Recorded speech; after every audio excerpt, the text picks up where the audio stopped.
Au programme de cette vidéo, du Echo, du Hawkeye, du récap de DC Fandom et quelque chose concernant Spider-Man No Way Home. Les amis, installez-vous confortablement et bienvenue dans ce nouvel épisode du Hero News. On va tout simplement réagir un petit peu aux dernières news. Je vais également faire donc le récap du DC Fandom qui a eu hier en gros. C'est-à-dire que je vais pas vous donner trop de détails, mais on va récapituler ça en 5, 6, 7 minutes. Voilà, ça va être quelque chose d'assez court mais assez sympa et assez intense. Cette vidéo va donc promettre. Dès maintenant en fait, si jamais la vidéo te plaît, tu peux mettre un petit pouce bleu, ça fait extrêmement plaisir, et t'abonner si tu n'es pas encore abonné à la chaîne YouTube. Je pense qu'on peut y aller, on est parti pour le Hero News. On va donc commencer par le récap du DC Fandom, rien de vraiment compliqué. On va donc commencer par le trailer de The Batman, donc qui a eu lieu hier, donc qui a été balancé pendant le DC Fandom, pendant la cérémonie du DC Fandom. Il y a eu pas mal de trailers, de dates, que ce soit les films, séries, etc. Donc je vais vous les donner toutes les dates, pour ceux où il y a des dates bien sûr. On va parler de ce qui est sorti également. Donc commençons par le trailer donc de The Batman qui est sorti hier. La bande-annonce est juste incroyable. L'univers en fait que DC veut donner, en tout cas à ce Batman, ça me fait penser un petit peu au Joker dans la folie, etc. Bon, on n'en est pas autant, mais dans l'idée c'est un peu le délire. Et la bande-annonce je l'ai trouvé juste super. Ça promet d'avoir un Batman très violent, très... Bah ça a été dit, mais en gros il sait pas vraiment où se mettre entre sa personnalité de Batman et sa personnalité de Bruce Wayne. Le gars va être légèrement schizophrène, donc ça va être intéressant à suivre. Ce plan là notamment, tous ces plans où on voit Batman justement, ils sont excellents. Je trouve que le costume est assez sympa. Dans le trailer on peut voir notamment le pingouin, vraiment avec l'acteur, etc. Donc je trouve sympa. Catwoman également, Catwoman qu'on aura le droit de voir et qui sera donc présente. Et elle aura quand même une assez grosse importance. C'est pas dit qu'on n'ait pas un spin-off avec Catwoman, que ce soit une série sur HBO ou même un film sur Catwoman. Pourquoi pas, on en a déjà eu un par le passé qui date d'il y a pas mal d'années quand même. Donc pourquoi pas avoir un nouveau film concernant Catwoman. Je pense que tout le monde est un peu preneur. Mais en tout cas, ce Batman là, à mon avis, il va nous faire kiffer. Parce que je pense que côté sombre, on va être super servi. Et ça fait extrêmement plaisir. Prochaine news, on va donc parler de Flash. Donc le film The Flash a eu le droit à son teaser lui aussi.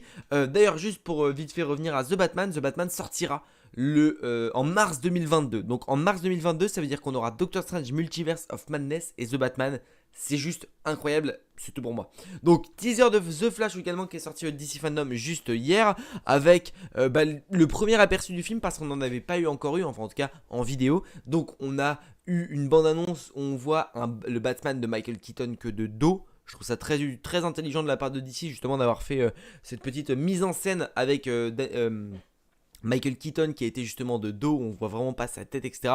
Je trouve ça vraiment plutôt sympa et honnêtement ça promet beaucoup de lourd parce que ça va peut-être permettre à moi comme peut-être à d'autres de pouvoir un petit peu remettre les bases du côté de DC, parce que moi ce qui m'énerve du côté du DCU eh bien c'est que en fait c'est un gros bordel et on sait pas vraiment où se mettre. Et là finalement j'ai l'impression qu'avec ce film on va repartir de zéro pour avoir un univers vraiment plus stable. On va supprimer pas mal d'anciens personnages, le Superman d'Henry Cavill, le Batman de Ben Affleck qui à mon avis va pas rester non plus. On peut le voir parce que voilà juste ici on a donc Supergirl, la nouvelle Supergirl qui va donc être dans The Flash. Donc ça va être intéressant à voir aussi. On a eu le petit reveal du costume de The Flash.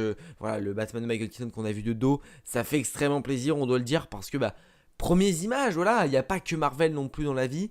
Et ça, j'avoue que ça fait extrêmement plaisir. Bon, là c'est un fan art, hein, c'est pas une image tirée du film parce qu'on a voilà l'ancien Batman et le The Flash de Justice League, donc c'est pas vraiment ça, sachant que le costume sera différent pour Flash. Voilà tout, donc Flash lui sortira en novembre 2022, donc il y a un an encore à attendre. On aura potentiellement une bande-annonce dans 3, 4, 5, 6 mois, en tout cas pas maintenant, je pense qu'on l'aura vers juin, mars, avril, mai, juin. La première bande-annonce de The Flash devrait arriver par là. Donc ensuite on a eu le droit, donc concernant Aquaman 2, on a eu une petite vidéo, une petite vidéo un petit peu making of de Aquaman 2. comment ça va se passer, sorte de making of finalement, sans trop d'indices. On voit quelques images inédites sur fond vert, etc. Donc on voit des petites choses, on voit l'acteur, le nouveau costume, etc. Bon, le nouveau costume on l'avait déjà vu, mais voilà, on voit des petites choses concernant Aquaman, son développement, le film, un petit peu le titre, les acteurs qui parlent entre eux, etc. Bon, rien de fou, des premières images, disons, un petit vidéo making of du tournage d'Aquaman 2, qui lui par contre devrait sortir en décembre 2022, donc il y a quand même pas mal de temps encore avant la sortie de ce film qui moi me chauffe de fou parce que eh bien c'est l'un des seuls films du DCU que j'ai apprécié. Voilà, il parle encore de l'univers, de la couleur justement d'Aquaman. Aquaman 2 ça va être encore un film très coloré avec de très beaux décors, donc j'attends ça avec impatience parce que j'avais plutôt bien apprécié le premier opus, donc je suis grave chaud pour voir la suite. Aquaman 2, ouais, donc qui sortira en décembre 2022. Ensuite, pareil, un peu dans la même lignée, cette fois-ci concernant Shazam 2 Fury of the God, eh bien on a eu on a eu une vidéo making of où on voit les acteurs parler, etc., les costumes, quelques petites scènes du film, sans être vraiment extraordinaire. On a vu des petites choses sur donc Shazam, pourquoi pas, j'ai envie de dire pourquoi pas, premières images à voir, mais on n'en est pas vraiment là encore, enfin on n'a pas eu de vrai trailer, puis de toute façon le film sort en juin 2023, donc on est encore très très loin. Dans 1 an et demi, 2 ans, il y a quand même relativement le temps pour ce film Shazam Fury of God. On passe ensuite à son adversaire, et là par contre on est sur un film que moi personnellement, je pense que c'est le film qui s'est passé dans la DC Fandom que j'attends le plus, avec The Batman bien sûr, mais le film concernant Black Adam, joué donc par Dwayne Johnson. On a eu le droit pour Black Adam à un petit teaser très très court, mais pour moi qui en dit beaucoup sur le ton qui va être employé dans le film, parce qu'on a quand même des couleurs, un son, on a vraiment des choses qui sont assez gore et assez dark. Je pense qu'on va vivre un film très très cool et très sympa. On voit vraiment que Black Adam va être très fort. On voit qu'il prend un adversaire à un moment donné, il l'étrangle, il l'électrocute et il se désintègre. D'ailleurs, petite anecdote, je sais pas exactement où elle est. Ah, elle est là, juste là, enfin quelque part par là. J'ai ma pop Black Adam justement que j'ai acheté il y a pas mal de temps, il n'y a pas tant que ça, 2-3 mois. C'est pour ça que le film, voilà, j'attends beaucoup parce que le personnage de Black Adam me chauffe de fou. Et ce teaser là m'attise encore plus le plaisir parce que honnêtement, je suis très satisfait de ce qu'on a pu voir dans ce trailer, dans ce teaser même, parce que c'est un peu court pour être un trailer, c'est une scène potentiel du film d'ailleurs qu'on a vu. Dwayne Johnson, j'ai l'impression qu'il va faire le boulot encore, donc ça fait extrêmement plaisir. Passons donc maintenant à la dernière annonce qui concerne les films. Wonder Woman 2, tout simplement. 3, attendez, j'arrive pas à mettre l'image. Et voilà, on y est. Donc Wonder Woman 2, excusez-moi, Wonder Woman 3, pardon, qui a été officialisé par, je crois, la réalisatrice de chez DC, la première réalisatrice des films Wonder Woman, qui a donc officialisé le fait que Wonder Woman reviendra pour un 3e opus. Ok, je suis pas pour, je suis pas contre, hein, je m'en fous un peu Wonder Woman, je l'ai bien aimé dans Justice League, Snyder Cut, etc. Je l'ai bien aimé. J'ai bien aimé son comportement, j'ai adoré l'actrice dans Wonder Woman 1.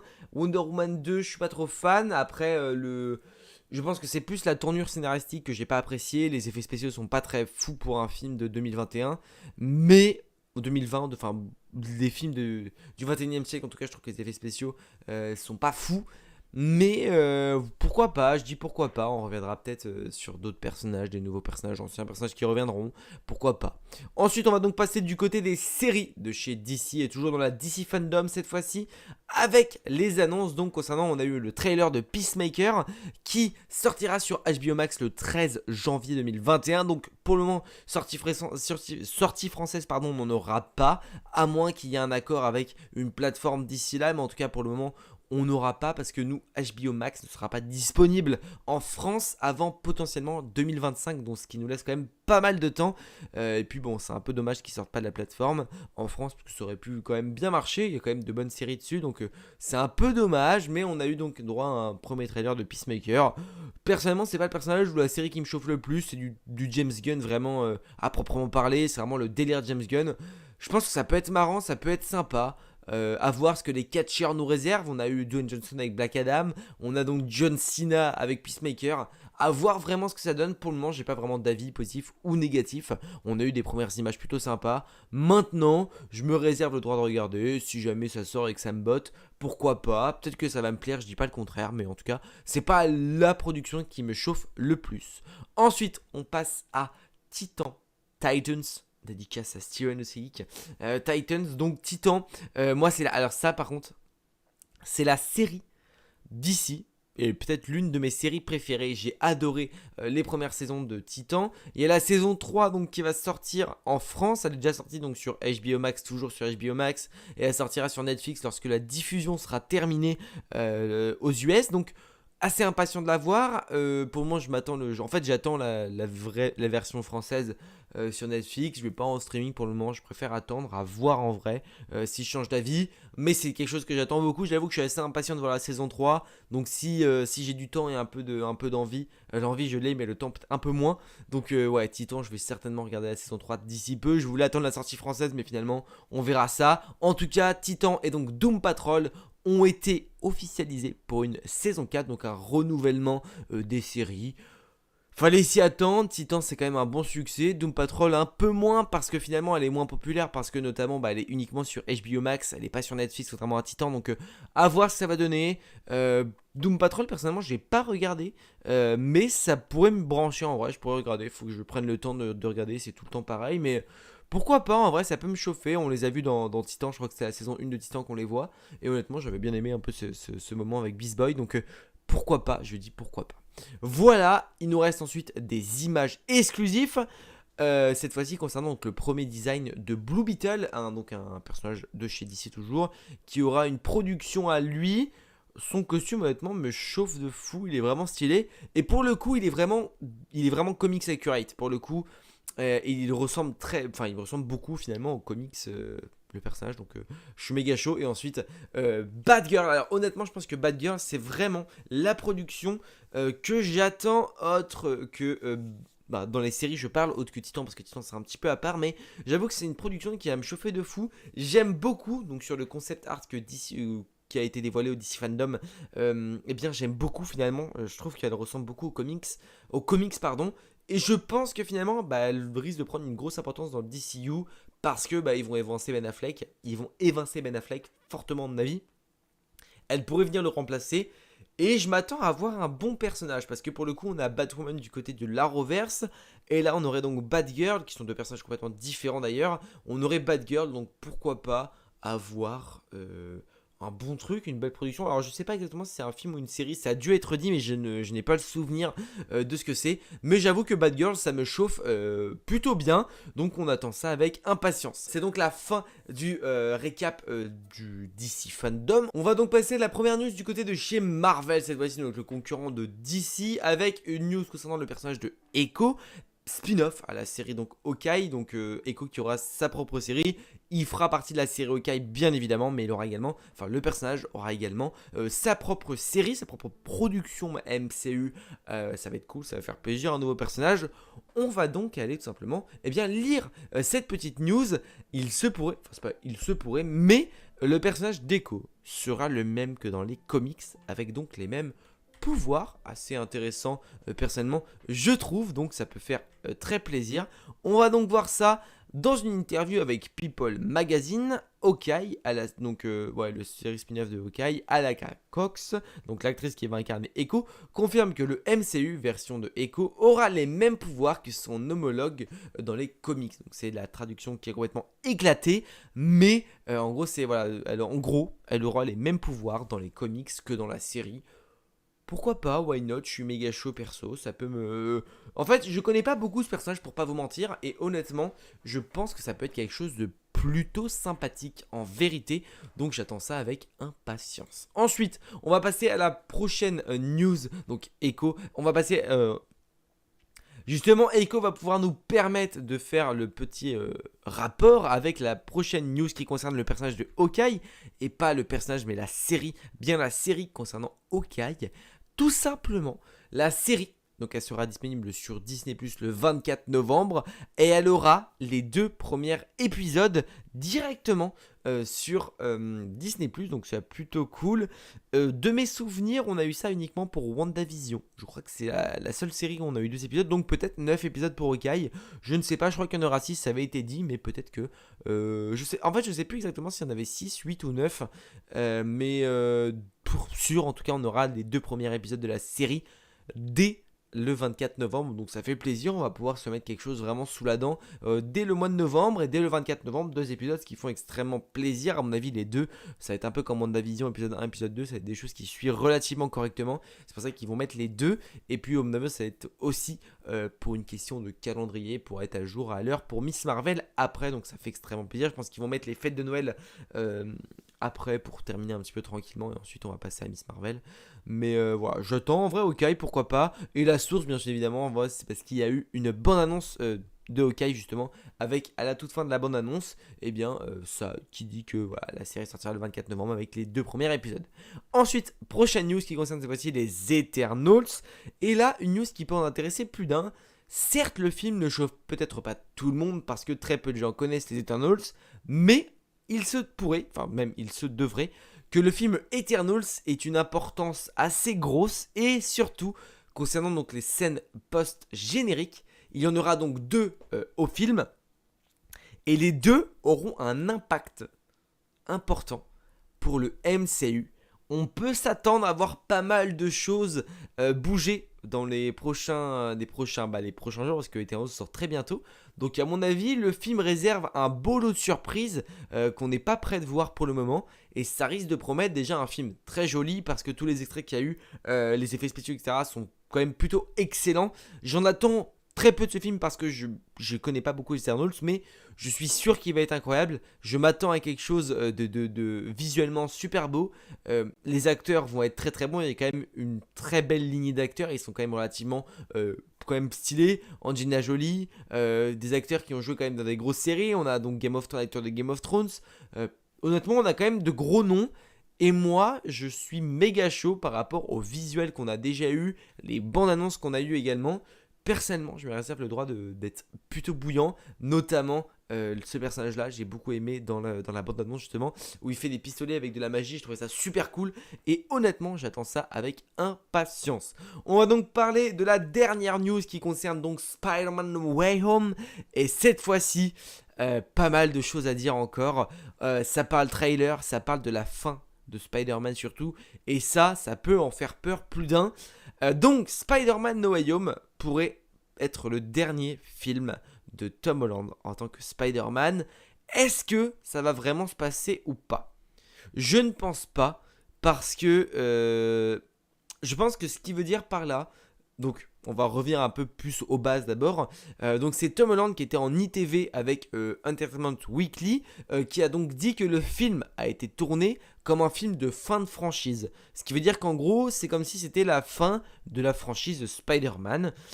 Il dit aussi donc, petit bonus, mais il dit aussi qu'il a aimé tourner avec Alfred Molina. Petit bonus, à mon avis, les deux vont s'affronter régulièrement. À mon avis, ils ont bien kiffé. Et donc, c'est plutôt cool aussi de voir ça. Donc, je vais vous citer juste les paroles de Tom Holland donc, dans l'ITV qu'il a fait. Je pense que si nous aurons la chance de plonger à nouveau dans ces personnages, vous verrez une version différente. Ce ne sera plus la trilogie Homecoming. Et il dit aussi que ce serait un film tourné comme une fin de franchise.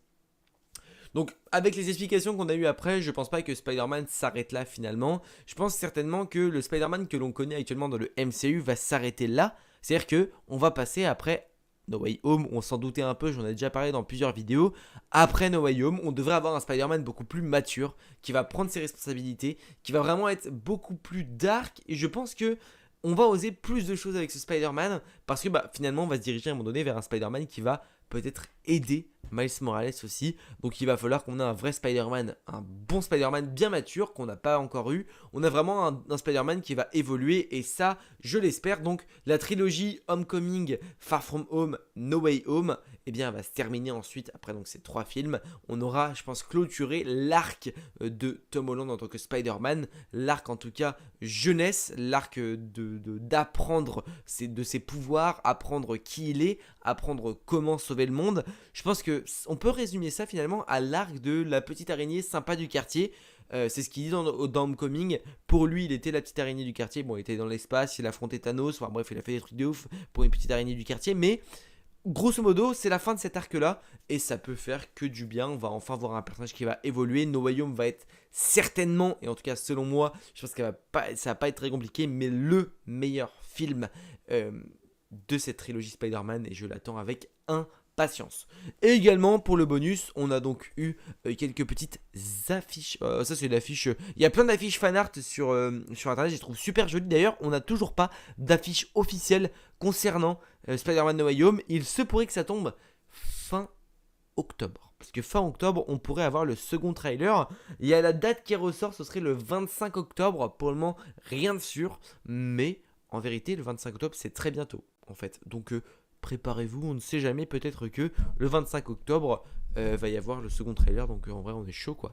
Et également on a eu le droit donc à des petites images exclusives Entertainment donc Weekly lors de l'ITV de Tom Holland. On a eu des petites images exclusives de Spider-Man sur le tournage. Voilà, donc là on a une image avec Doctor Strange et Spider-Man sur une sorte de camionnette. Ici on remarque que Doctor Strange a donc le truc qu'il avait pour apprendre à faire les portails, etc. Je pense que ce soit vraiment intéressant, mais bon, on le voit. Et ensuite, pareil, deuxième image. Alors celle-là me fait un peu marrer parce que quand je vois la tête de Zendaya, ça me fait assez rire. Donc une deuxième image du film avec donc Spider-Man de Tom Holland et Zendaya qui saute d'un pont. Alors je sais pas si ses vêtements sont les mêmes que la fin de Far From Home, mais ça va peut-être être la suite directe à Far From Home. Voilà, deux petites images assez sympathiques. C'est pour conclure un petit peu cette vidéo qui a été plutôt longue, je le conçois, mais en tout cas merci à vous tout simplement d'avoir suivi cette petite vidéo. J'espère que ces news vous ont plu. On a eu du Marvel, on a eu du DC, histoire de contenter un petit peu tout le monde, du Spider-Man, du DC Fandom, donc ça fait extrêmement plaisir les amis. Écoutez, si jamais cette vidéo vous a plu, vous pouvez bien sûr la liker, la partager à vos proches, si tout simplement vous voulez qu'ils soient aussi au courant. Vous pouvez parler avec eux des news qui sont tombées, du DC Fandom, ou alors des news Marvel, vous pouvez en parler avec eux. S'ils ont vu cette vidéo, ça peut toujours faire plaisir. En commentaire, dites-moi ce que vous avez pensé de cette vidéo, de toutes les news. N'hésitez pas à réagir aux news que vous avez là tout simplement en commentaire. Ça fait plaisir et à mon avis, on va pouvoir débattre un petit peu entre abonnés avec moi, etc. Donc ça peut faire extrêmement plaisir. Les amis, n'oubliez pas, mais de grands pouvoirs impliquent de grandes responsabilités. Je vous fais des bisous. Ciao.